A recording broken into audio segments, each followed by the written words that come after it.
नमस्कार, idea days में आपका बहुत बहुत स्वागत है। आज की इस वीडियो में हम बात करेंगे कि जो आयुष की काउंसलिंग होने वाली है उसमें आपको क्या टेक्निक्स लगाने हैं और उस काउंसलिंग में आपको किस प्रकार की बातों पे ध्यान देना है ताकि जो आपकी मार्क्स है उसके अकॉर्डिंग आपको कॉलेज अलॉट हो सके। देखिए, कई बार ऐसा होता है कि सही टेक्निक्स का इस्तेमाल नहीं करने के कारण, काउंसलिंग की जानकारी नहीं होने के कारण अच्छे मार्क्स होते हुए भी उसके अनुरूप आपको कॉलेज नहीं मिल पाता है। पर जो लोग अच्छे टेक्निक्स के साथ, जो काउंसलर होते हैं, जो प्रोफेशनल होते हैं, वो कुछ इस तरह से काउंसलिंग करते हैं कि आपके मार्क्स कम होने पर भी कई बार आपको अच्छे कॉलेज मिल जाते हैं।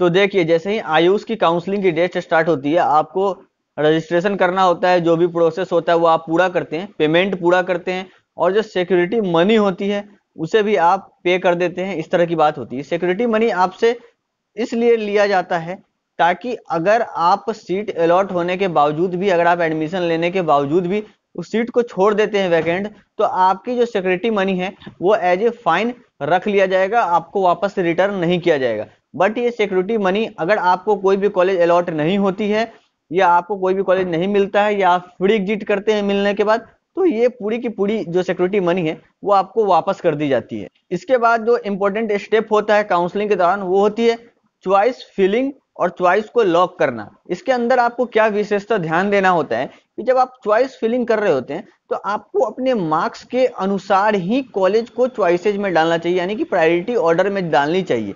यानी कि अगर मान लीजिए आपके मार्क्स 540 हैं, 530 हैं, इस तरह के हैं, तो आपको पता है कि आपको जो 570, 580 पे जो कॉलेज मिलते हैं वो आपको नहीं मिल सकते। तो अगर आप उसे प्रायोरिटी ऑर्डर में उन कॉलेज को टॉप पे डालेंगे तो उससे आपको कोई फायदा होने नहीं जा रहा है, क्योंकि आपको पता है आपके मार्क्स पे आपको वो कॉलेज नहीं मिलने वाला। तो आपको ये डिसाइड करना होता है कि आपके मार्क्स क्या है, आपके रैंक क्या है, उसके अकॉर्डिंग जो है आपकी प्रायोरिटी होनी चाहिए कॉलेज की। और इस तरह से आप चॉइस फिलिंग करने के बाद, उनको अरेंज करने के बाद आपको उनको लॉक कर देना होता है, चॉइस लॉकिंग। और यही जो आप चॉइस फिलिंग और चॉइस को लॉक कर देते हैं, इसके अकॉर्डिंग ही काउंसलिंग में आपको कॉलेज सीट अलॉट होता है। इतना करने के बाद जो है फर्स्ट राउंड यहाँ पे कंप्लीट होता है और उसका रिजल्ट जो है वो डिक्लेयर कर दिया जाता है। यहाँ पे अब दो बातें हो सकती है कि आपको या तो कॉलेज अलॉट हो गया फर्स्ट राउंड में या अलॉट नहीं हुआ। तो अगर आपको कॉलेज अलॉट हो गई है, वो कॉलेज आपको पसंद है, तो आप वहां जाके एडमिशन ले सकते हैं। वहां पे लिखा होगा आपको कि इस तारीख को आपको कॉलेज विजिट करना है, वहां जाके एडमिशन की जो प्रोसेस है वो पूरी करनी है। आप करेंगे, आपका एडमिशन हो जाएगा। दूसरी बात ये हो सकती है कि आपको वो कॉलेज पसंद नहीं है, आपको वो कॉलेज नहीं चाहिए, आप सेकेंड राउंड तक रुकना चाहते हैं।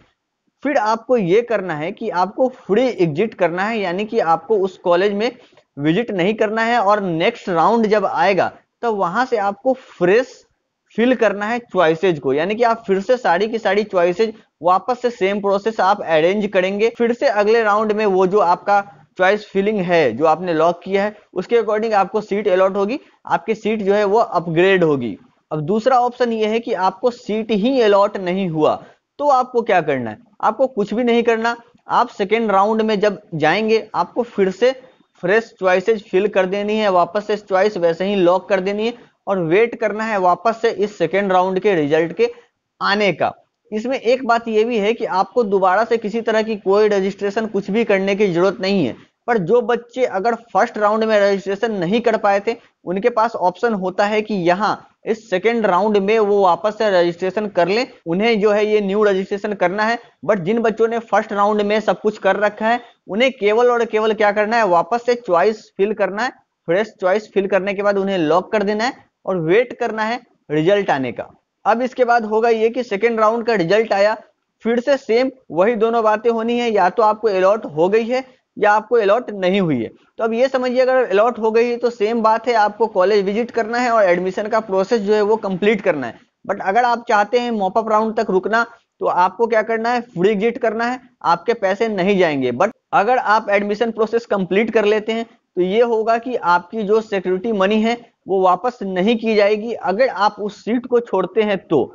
बट हाँ, आप अपग्रेड के लिए अभी भी एलिजिबल हैं। अगर मॉपअप राउंड में अपग्रेड का ऑप्शन आता है, उससे बढ़िया कोई कॉलेज आपको मिल सकता है, तो आप उस सीट को छोड़ के मॉपअप राउंड में जो आपको मिल रहा है बढ़िया कॉलेज आप वो ले सकते हैं। बट सिक्योरिटी मनी जो है वो आपको वापस नहीं मिलेगा। अब बात करें उनकी जिनको सेकेंड राउंड में भी कोई सीट अलॉट नहीं हुआ। अगर आपको कोई सीट अलॉट नहीं हुई है तो क्या करना है, वापस से वही बात है, आपको फ्रेश चॉइसेस फिल करनी है और मॉपअप राउंड के लिए वेट करना है। मॉपअप राउंड में फिर से आपको वो सारी प्रोसेस करनी है और उसका रिजल्ट आएगा।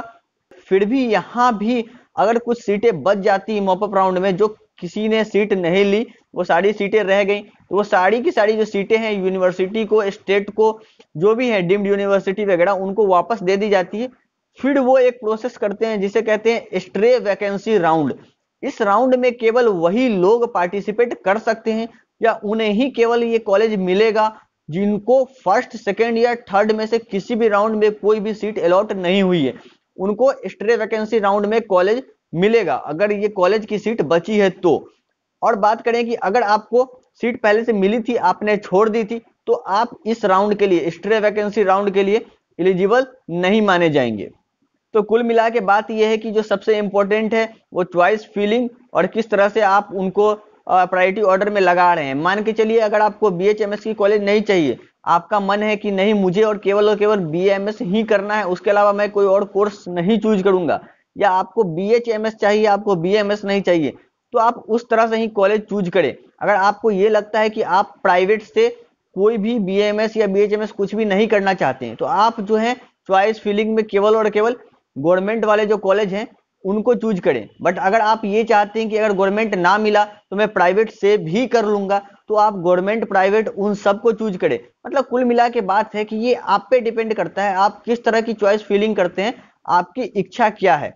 बट बहुत इंपॉर्टेंट है चॉइस फिलिंग करना, उनको सही ऑर्डर में लगाना। तो इस बातों को ध्यान रखें और आप इसके लिए अलग से जानकारी जुटाएं, नेट पे सर्च करें कि कौन सी कॉलेज जो है वो पार्टिसिपेट जो कर रही है, वहां नाम शो कर रहा है, उनके कट ऑफ कैसे रहे थे, किस मार्क्स पे मिले थे। तो ये आपको हेल्प करेगा ये पार्टिसिपेट करने में, आपको अरेंज करने में, चॉइस फिलिंग करने में, इस तरह की बात है। और लास्ट तक डटे रहिएगा, ध्यान दीजिएगा कि आपकी जो सिक्योरिटी मनी है वो ना फंसे। इसलिए अगर आपको कोई कॉलेज मिल रहा है तो अगर आपको वो कॉलेज पसंद है तभी आप उसमें जाके एडमिशन ले, नहीं तो आप अपग्रेड के लिए चले जाएं नेक्स्ट लेवल पे, इस तरह की बात है। तो ये एक कंप्लीट प्रोसेस था जो मैंने आज आपको समझाया। इसमें आपको किसी तरह की कोई डाउट होती है, कोई शंका होती है, तो आप मुझे कमेंट करके बता सकते हैं। आप मुझे इंस्टाग्राम पे भी फॉलो कर सकते हैं। इसके अलावा टेलीग्राम का जो ग्रुप है आप उसे भी ज्वाइन कर सकते हैं, जहां पे इस तरह के डिस्कशंस जो हैं वो बच्चे कर रहे हैं, आप वहां डिस्कस कर सकते हैं आपस में। टाइम टाइम पे जो सीनियर्स हैं या फिर हमारे जो बैचमेट्स हैं उनका जो है वो मैसेज उसमें आता रहता है, वो आपको गाइड करेंगे।